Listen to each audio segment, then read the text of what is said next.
আপনিও হতে পারেন জান্নাতি। প্রিয় বন্ধুরা, ভিডিওটা অবশ্যই শেয়ার করে দিবেন সওয়াবের নিয়তে। আপনি ভাবতেও পারবেন না আপনার একটি শেয়ারে কত লক্ষ কোটি মুসলমান ভাই এই ছোট্ট আমলটি করবে এবং জান্নাতি হয়ে যাবে। আপনার কোটি কোটি কোটি কোটি সওয়াবের অধিকারী হবেন। আমলটি হচ্ছে আন আবি হুরায়রা রাদিয়াল্লাহু তাআলা আনহু ক্বালা রাসূলুল্লাহি সাল্লাল্লাহু আলাইহি ওয়াসাল্লাম ইন্না লিল্লাহি তাআলা 99 ইসমান মান আহসাহা দাখালাল জান্নাহ। অর্থ হযরত আবু হুরায়রা রাদিয়াল্লাহু তাআলা আনহু থেকে বর্ণিত, তিনি বলেন রাসূল সাল্লাল্লাহু আলাইহি সাল্লাম বলেছেন, আল্লাহ তাআলার ৯৯টি নাম আছে, যে ব্যক্তি এই ৯৯টি নাম মুখস্থ করবে সে জান্নাতে প্রবেশ করবে। সুবহানাল্লাহ। প্রিয় বন্ধুরা, আমরা অনেক বড় বড় কবিতা মুখস্থ করে ফেলি, গল্প উপন্যাস মুখস্থ করে ফেলি, আমরা গান বাজনা মুখস্থ করে ফেলি, আমরা অনেক কিছু, আমরা ইতিহাস মুখস্থ করে ফেলি। সাধারণ যে আল্লাহ তাআলা আমাকে আপনাকে সৃষ্টি করছে, এই সারা কায়নাত সৃষ্টি করছেন, আমাদেরকে রিজিক দিচ্ছেন, আমাদেরকে ঘুম পাড়াচ্ছেন, আমাদের বিপদে আপদে সর্ব অবস্থায় আল্লাহ তাআলা আমাদের পাশে আছেন, সেই আল্লাহ তাআলার ৯৯টি নাম কি আমরা মুখস্থ করতে পারবো না? সামান্য একটু সময় লাগবে। তো প্রিয় বন্ধুরা, আসেন একটু শুনে নেই আল্লাহ তাআলার সেই ৯৯টি নাম কি। আউযু বিল্লাহি মিনাশ শাইতানির রাজীম। বিসমিল্লাহির রহমানির রহিম।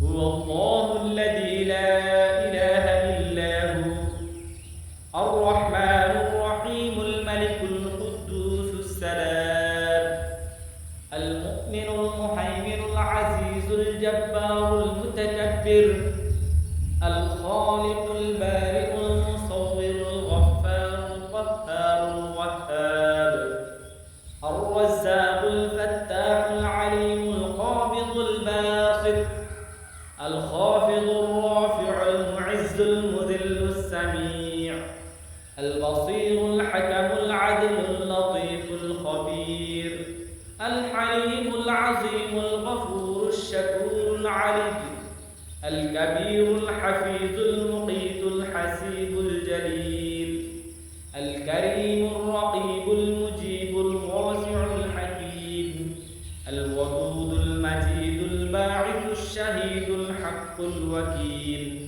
القوي المتين الولي الحميد المحسن المبدي المعيد المحيي المميت الحي القيوم الواجد الماجد الواحد الأحد الصمد القادر المقتدر المقدم المؤخر الأول الآخر الظاهر الباطن الوالي المتعالي البر التواب المنتقم العفو الرؤوف مالك الملك ذو الجلال والإكرام المقسط الجامع الغني المغني المانع الضار النافع النور الهادي البديع الباقي الوارث